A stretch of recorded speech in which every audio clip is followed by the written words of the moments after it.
warahmatullahi wabarakatuh.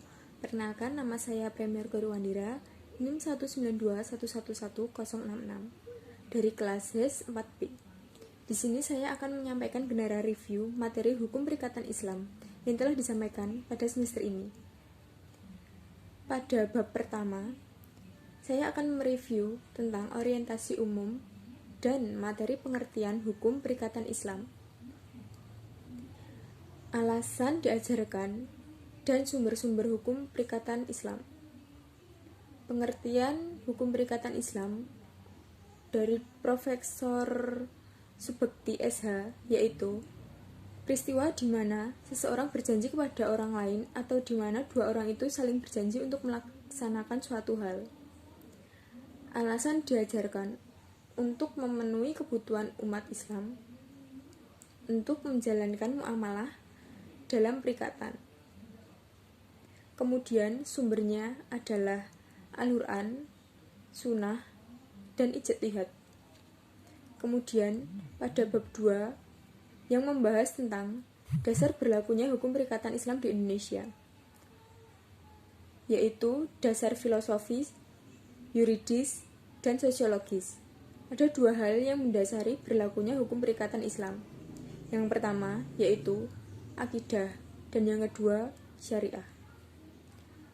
Kedudukan hukum perikatan Islam dalam tata hukum Indonesia ada 5. Terdapat 5 perbandingan antara HPI, HPB, dan HPA. Kemudian bab selanjutnya atau bab yang ketiga membahas tentang karakteristik hukum perikatan Islam, yaitu asas-asas hukum Islam dan asas-asas hukum perikatan Islam. Hukum Islam sendiri berkarakter realisme. Asas-asas hukum Islam menurut Mustafa Ahmad Az-Zarqa membagi 7 kelompok, yaitu hukum ibadat, hukum keluarga, hukum muamalat, hukum tata negara, dan hukum pemerintahan, hukum pidana, hukum antar negara atau asyar, dan hukum sopan santun atau al-adab. Asas-asas HPI ada 7, yaitu asas ilahiyah, asas kebebasan, asas persamaan, asas kesetaraan, asas keadilan, asas kerelaan, dan kemudian asas kejujuran dan kebenaran. Asas tertulis kemudian pada bab 4 pengertian unsur-unsur rukun dan syarat akad. Pengertian akad menurut Mustafa Az-Zarqa, akad adalah ikatan secara hukum yang dilakukan oleh dua atau beberapa pihak yang sama-sama berkeinginan untuk mengikatkan diri. Terdapat 3 unsur dalam akad, yaitu pertalian ijab dan qabul dibenarkan oleh syara'.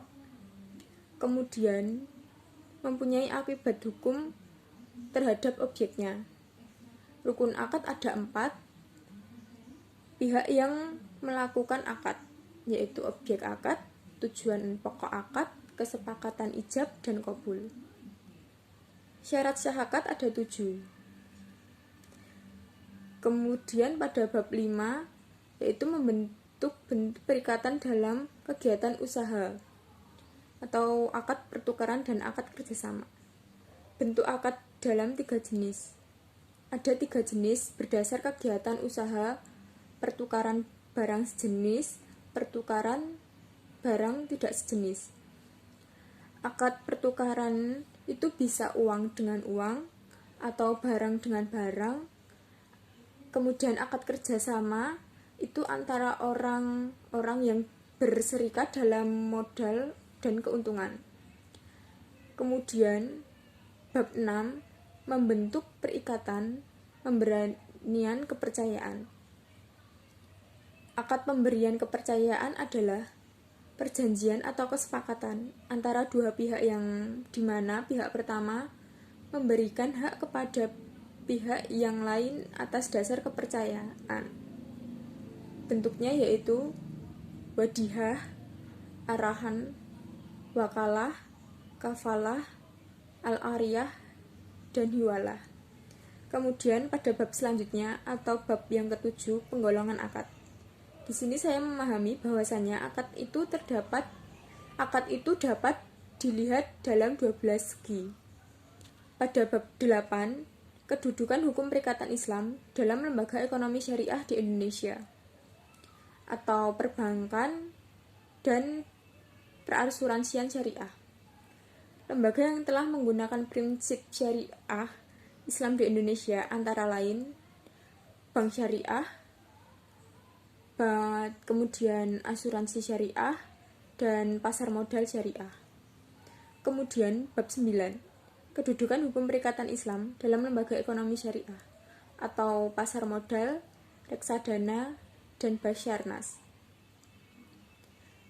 Kemudian dasar hukum pasar modal yaitu terdapat pada Quran Surat An-Nisa ayat 29, kemudian Al-Maidah ayat 1, dan Al-Jumu'ah ayat 10. Reksadana adalah wadah untuk menghimpun dana masyarakat untuk diinvestasikan dalam portofolio oleh manajer investasi.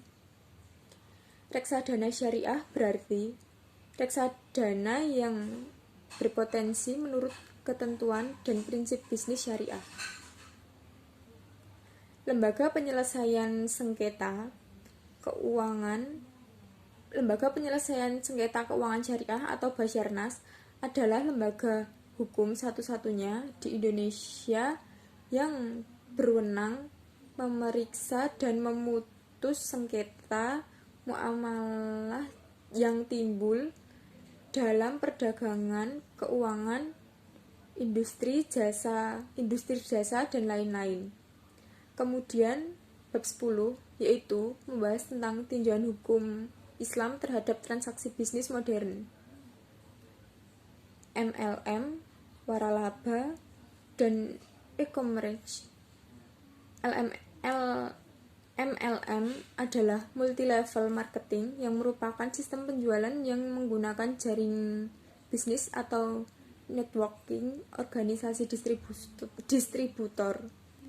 Walaba atau franchise dalam pengertian hukum bisnis adalah izin dagang dengan menggunakan cap atau merek tertentu, dan terhadap penggunaan cap atau merek tersebut ada kewajiban untuk membayar royalti atau honorarium. Kemudian e-commerce menurut kacamata fikih kontemporer sebenarnya alat, media, metode teknis atau sarana yang dalam kaidah syariah bersifat fleksibel, dinamis, dan variabel.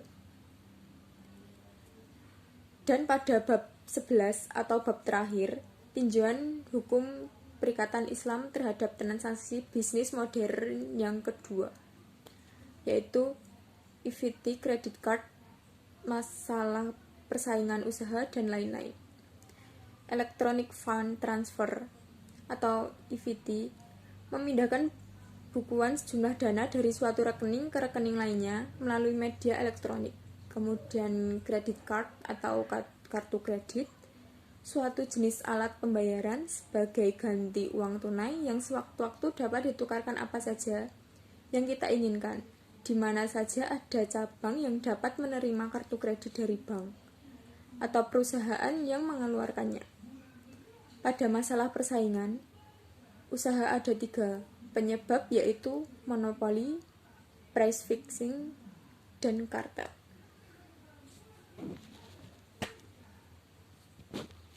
Kemudian cita-cita yang saya inginkan yaitu bisa bekerja di pengadilan agama, dan semoga apa yang saya cita-citakan bisa tercapai atas izin Allah dan izin kedua orang tua juga. Saya lebih senang jika bisa diterima pekerjaan di pengadilan agama dan bisa membahagiakan kedua orang tua atau membanggakan mereka, insya Allah.